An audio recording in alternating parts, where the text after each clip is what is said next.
Hi, welcome to Curious Kids Every Day. I'm Josh. How are you doing today? It's so good to hear from you. Hey, do you like to play games? Have you ever thought about how many different types of games you can play?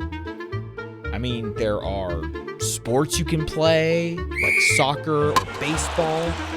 There are running games you can play, like tag or hide and seek. There are video games you can play. There's all kinds of games. But do you know what my favorite kind of game is? My family loves playing board games together. We have a lot of favorite board games, but we're always trying new ones too. When I was growing up, there weren't that many new board games to choose from at the store, but now there are thousands of new games released every year. It got me wondering about the history of board games. What was the first board game? When were they invented? When did people start playing board games? When we think about board games today, we might think about Chutes and Ladders, Candyland, Monopoly, or maybe newer games like Ticket to Ride. But people have been playing board games for thousands of years. The very oldest board game we know about is called Senet, and it's from Egypt. This game was played more than 5,000 years ago. Maybe the very first board game ever. It's at least the oldest one we know about. Unfortunately, we don't know much about how it was played. But there's another really old game that we do know more about. This one is called The Royal Game of Ur. Can you say The Royal Game of Ur? It was from Mesopotamia, a place that is now Iraq. It was played about 4,600 years ago. The game board looks kind of like a long rectangle with squares, and players used dice to move pieces across the board. What makes Ur especially interesting is that archaeologists actually found clay tablets with the rules written down. So, it's the oldest game in history where we know how it was played. Isn't that cool?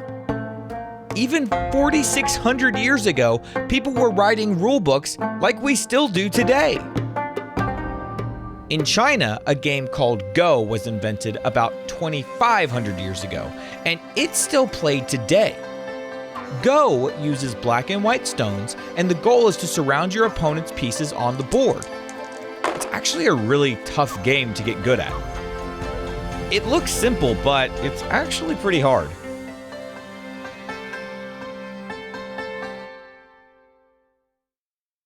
Then in India, a game called, let me make sure I get this right, Chaturanga. I think that's how it's pronounced, Chaturanga. Chaturanga. Can you say Chaturanga? That was invented in India around 1,500 years ago. And guess what that game eventually evolved into? A game called chess. Have you ever heard of chess? People still play chess today all over the world. Now, one interesting thing about many of these older games is that they were abstract. That means they weren't about pretending to be something else. They were just about moving pieces, capturing, or racing around a board. They didn't have a story or a theme like we're used to today. So, for example, in Monopoly, you're pretending to buy properties and build houses, right? Or in Clue, you're solving a mystery.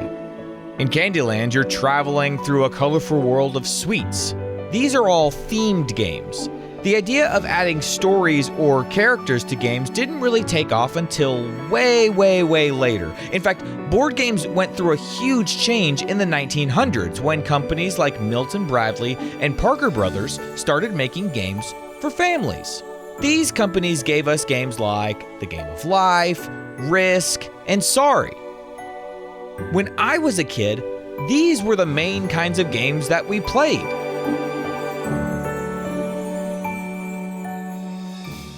But something really exciting happened in the 1990s in Germany.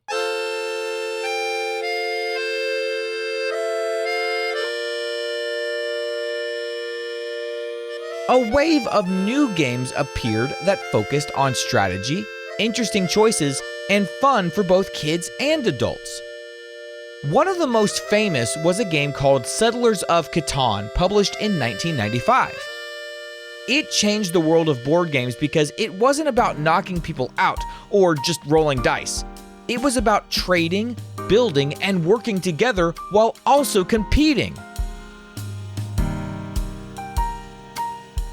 Though there were other interesting games released in the years before it, Settlers of Catan was so popular that we credit it as starting the current popularity of board games today. This popularity has lasted 30 years, and it's still going strong.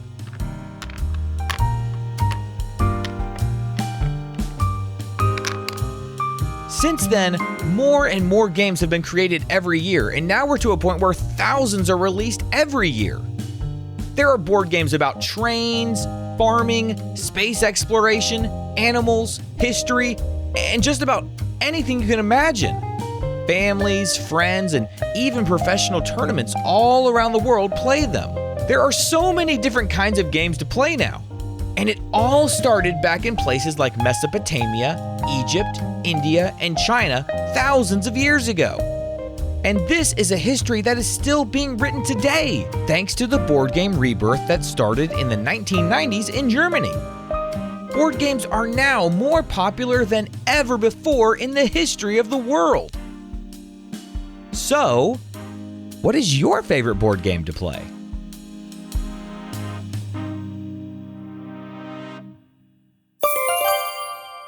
All right, let's have a quick quiz. What ancient game from Mesopotamia is about 4,600 years old? That would be the royal game of Ur. And do you remember the name of the ancient Egyptian game that is, as far as we know, the oldest game ever? That would be Senet. Which modern game evolved from the Indian game Chaturanga? That would be chess. All right, let's play true or false. True or false, the game Go was invented in France. False, it was invented in China. True or false, Settlers of Catan was first published in Germany in the 1990s. That is true, and it started the current rebirth of board games. True or false, the royal game of Ur is younger than Monopoly. That is false. It is way, way, way older. True or false, themed games became popular only in the last 150 years. That is true.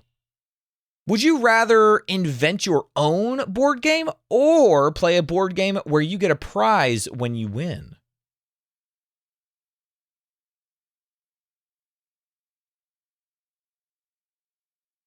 A prize sounds pretty cool for winning a board game, but I would love to invent my own board game. In fact, I've got some rule books that I'm still working on. I think it would be really fun to invent my own game. Okay, I've got one more game. This game is called What Game Is It? I'm going to give you 3 clues, and you tell me what game I'm talking about. And we're going to discuss all different kinds of games in this game, okay? So it's not just board games we're going to be talking about. In fact, I'm looking at this list. There's only really one game that's even close to a board game on this list, okay? So there's a clue for you. Okay, let's get to it. Here is the first one. You need a ball to play me. You try to kick the ball into a net. I'm the most popular sport in the whole world. That would be soccer. Okay, here's the next one. I'm played outside. You hop on one foot. And you use chalk to draw the squares. Do you know what that game is? If you guessed hopscotch, you're right. Okay, here's another one. You play me on a playground. One person is it, And if you get touched, you become it. Do you know what game that is? That is tag. Okay, here's another one. You need 2 players for this game. You move pieces across a checkered board, and when you win, you say, checkmate. That is chess. All right, here's another one. You don't need any equipment to play me. One person covers their eyes and counts, and everyone else hides. Yeah, that's a pretty easy one. That's hide and seek. Okay, I got 2 more. I'm a game where you build things. You break blocks in this game, and you have to watch out for creepers. Do you know what that game is? Yep, that's Minecraft. Okay, 1 more. You play this game in a pool. One person closes their eyes, and everyone else yells, Polo! Yep, that's Marco Polo.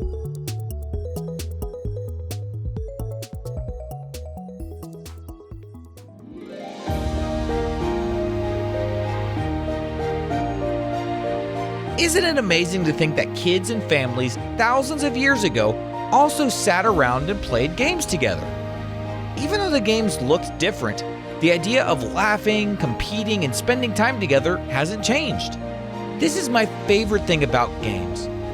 They're just a great way to be with each other. And that's why I love playing board games so much with my wife and kids. What is your favorite game to play with your family?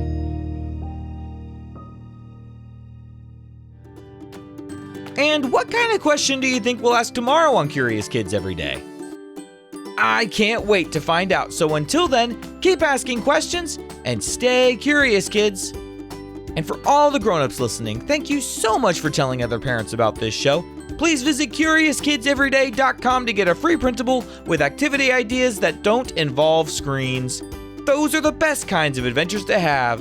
That's CuriousKidsEveryday.com. See you tomorrow.